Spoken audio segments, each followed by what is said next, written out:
Hi, and welcome back to HVAC Talk, Let's Be Real. My name's Renee. I'm one of the owners of LCS. And I'm Samantha. I work here in the office. Okay, so today we're going to give you the top 3 questions that we are getting on the phone right now. So, number 1, Samantha, I get to ask the questions and Samantha gets to answer because she's the one that answers them all day. So, number 1, people are calling in and saying, hey, I just got a reminder that I needed my furnace maintenance done, but I had it done last year. Do I really need to have it done again? Absolutely, yes. Especially if you still have a manufacturer warranty, they do require that it gets done every year. You have parts in the furnace that run all year long, even when your air conditioner is running. Mm-hmm. So those really need to be checked out every single year. And it extends the life of your unit. And, furnaces are expensive. So as long as you can keep yours running, that is always the best choice. And a clean furnace is going to run most efficiently, which will save you money on your utility bills. Okay, so the second question that we're getting quite frequently right now, and it's because it's so cold outside, is people are calling in and saying, hey, it feels really dry in my home. How do I know if my humidifier is working, and what do I keep it set on? What's that humidifier answer, Samantha? Yeah, so you'll want it set between 35 and 40. It's not always going to reach that depending on how cold it is outside. If you look at your humidistat, it actually says on there what you can expect at the outdoor temperature. So that is a really handy tool to look at.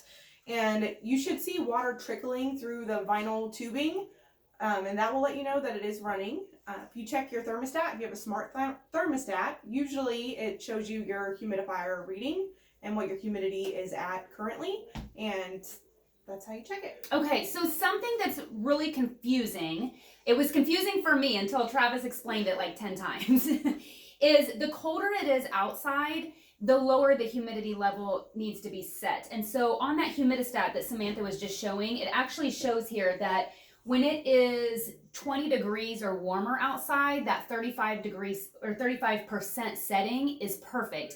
But when it gets down to 0 degrees outside, you're going to want to set that humidifier setting down to 25%. And then if it's below that, down to 15%.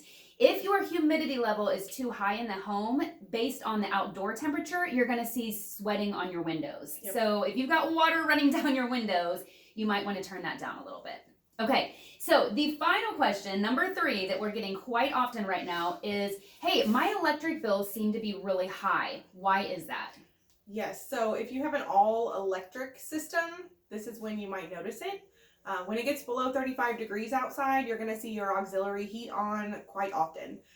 Your heat pump just cannot keep up with temperatures under that, unfortunately.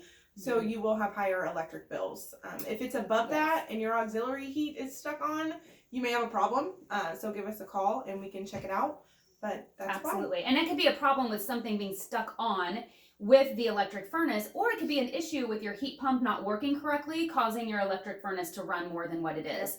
Samantha made a really good point. Heat pumps are super efficient when it's above like 35, 40 degrees outside. Once it gets colder than that, they become less efficient and they're just not able to heat your home by themselves, which is why the auxiliary comes on to help heat. The problem is that electric furnace is super expensive to run compared to the heat pump. And so you'll definitely notice your electric bills climb when it's as cold as it has been the last few days. So, well, there you go. The top 3 questions that we've been getting. I hope that gives you some great information. Stay warm out there. Yes, it's so cold. It is so cold. And watch that ice. I noticed ice in different parking lots and stuff too. We don't want anybody to slip and fall. So, all right, well, have a wonderful week, and we'll see you next week on HVAC Talk. Let's be real.